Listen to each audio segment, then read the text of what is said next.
Comment marcher par l'esprit? Je vais te donner une clé. Pour marcher par l'esprit, il faut être rempli de l'esprit. Jésus fut rempli du Saint-Esprit et il était maintenant, après cela, conduit dans le désert. Donc lorsque, ici, on a eu la révélation d'être rempli de l'esprit, ce n'est pas d'être rempli pour être statique, c'est parce que tu dois être conduit après être rempli. Si je ne suis pas rempli, je ne peux pas être conduit. Dans une autre version, il dit, c'est pourquoi je vous dis, laissez le Saint-Esprit conduire.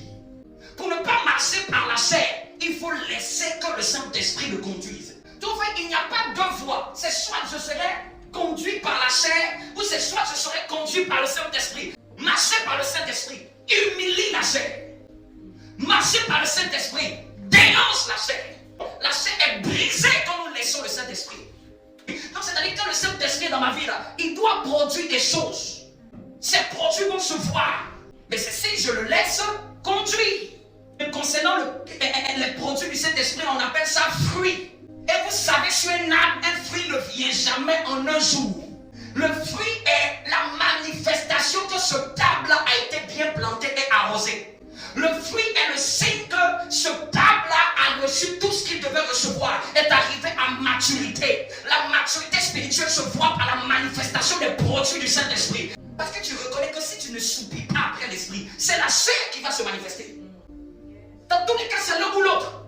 Je dois cultiver ce que Dieu m'a donné. Je dois entretenir ce que Dieu m'a donné. Je dois garder ce que Dieu m'a donné. Je vais vous donner une définition de la maîtrise de soi. La maîtrise de soi, c'est la capacité de réguler ses émotions, ses pensées et son comportement face aux tentations et aux séductions.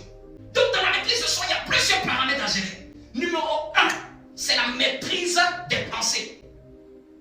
Car une pensée, ça affecte tes sentiments et tes sentiments, ça affecte ton caractère, ton comportement.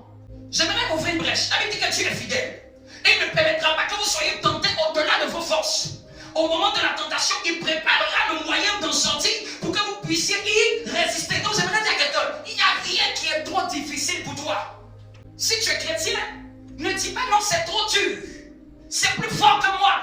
S'il n'y arrive pas, c'est parce qu'il te manque des révélations de Dieu.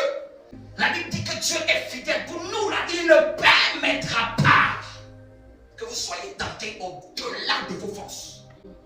Quelle que soit la tentation que nous subissons, la Bible dit que il ne permettra pas que nous soyons tentés au-delà de tes forces.